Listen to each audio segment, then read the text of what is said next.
Bolenglang hanyalah kampung kecil. Penduduknya ada sekitar 47 kepala keluarga dengan 200-an jiwa. Selain membuat gula kelapa, sebagai petani, mereka juga menggarap sawah dan ladang sebagai sumber pangan dan sumber penghasilan. Setiap 1 tahun sekali, warga memanen sawahnya. Saat musim panen tiba, warga kampung Bolenglang saling membantu, bekerja dari jam 6 pagi sampai jam 3 sore.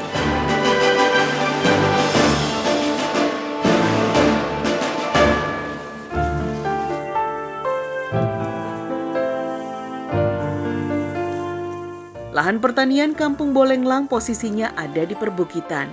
Padi ditanam dengan sistem tada hujan. Sistem ini mengandalkan pengairan untuk sawah, sepenuhnya dari air hujan. Alhasil, hanya bisa 1 kali panen saja dalam 1 tahun.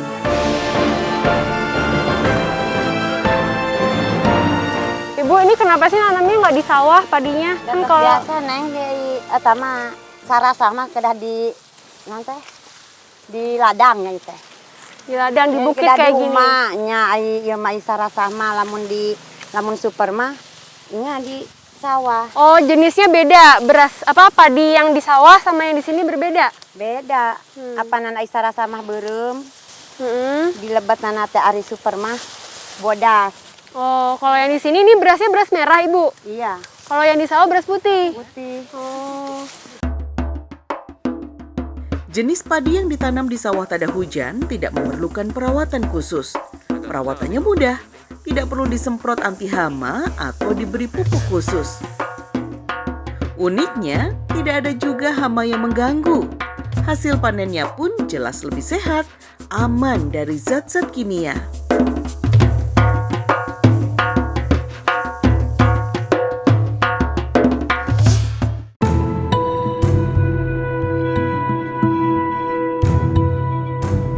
Selesai panen, padi dibawa pulang ke rumah dan langsung dijemur di halaman.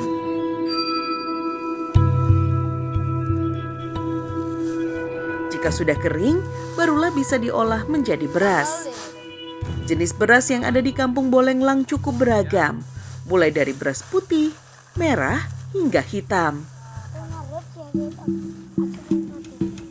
Para petani biasanya akan membagi beras yang mereka hasilkan, sebagian untuk dikonsumsi sendiri dan sebagian dijual pada tengkulak. Beras hitam menjadi beras yang paling mahal. Per kuintalnya mencapai Rp900.000. Sementara beras putih hanya Rp400.000 per kuintal dan beras merah Rp300.000 per kuintalnya.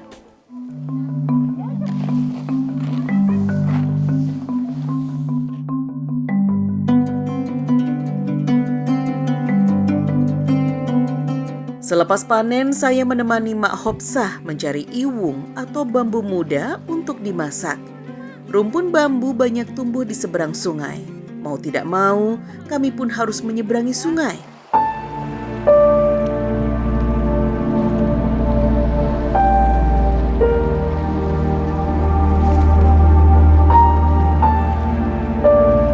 Usia Mak Hopsah sudah menginjak 80 tahun.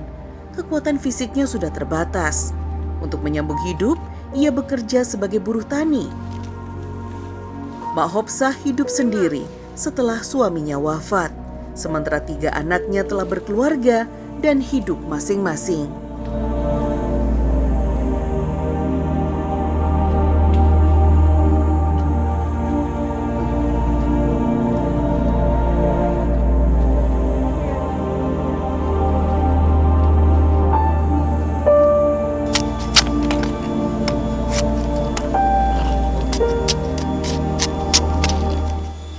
Dikupas dulu, lalu dipotong.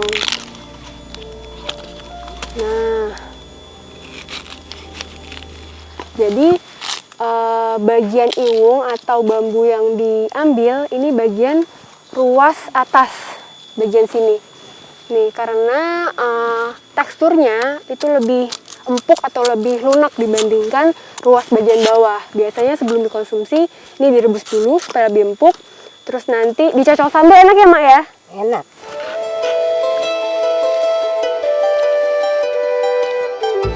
Musim panen iwung atau bambu muda biasanya berbarengan dengan masa panen padi. Mak Hopsah tentu saja sangat menanti-nantikannya. Terus ini. Ia tidak perlu lagi pusing memikirkan lauk makan karena ketersediaan iwung yang melimpah.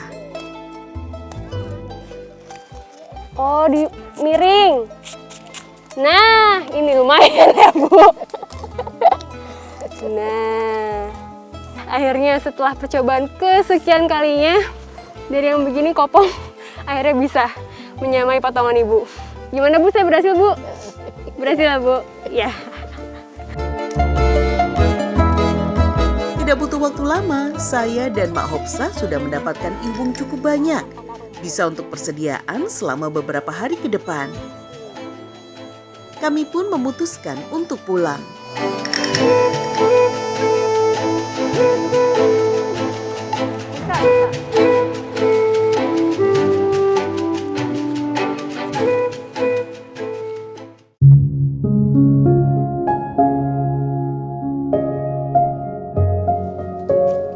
Di rumah sederhana yang tidak terlalu besar, Mak Hopsah menjalani masa tuanya. Sejak kecil hingga usia senja, pahit getirnya kehidupan Mak Hopsah jalani dengan penuh kesabaran. Mak Hopsah sebenarnya merasa kesepian. Tidak ada lagi yang bisa dijadikan teman untuk berbagi cerita. Kedatangan anak dan cucunya adalah satu-satunya hiburan yang membuat Mak Hopsah bisa terus bertahan. Tadi kan Mak panen padi, itu ladangnya bukan punya Mak. Ya. Bukan. Itu dibayar upahnya Mak gimana? 2, 3. Tiga beras hasil yang didapatkan padinya atau udah jadi beras? Padi. Padi. Biasanya beras padi.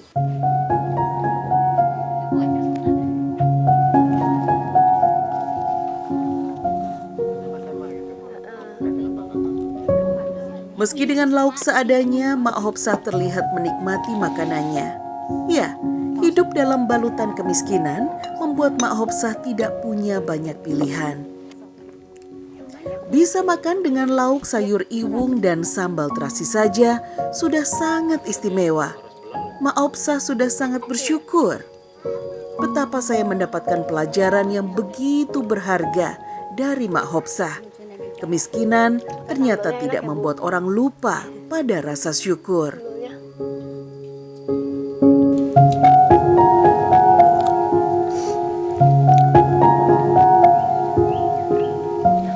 Iwung atau bambu muda ini termasuk lauk istimewa bagi Mak Hopsah. Karena ini merupakan salah satu sayuran yang musiman. Kalau tidak lagi musim, Mak bahkan biasanya hanya dengan nasi dan juga garam. Gimana Mak? Enak ya Mak?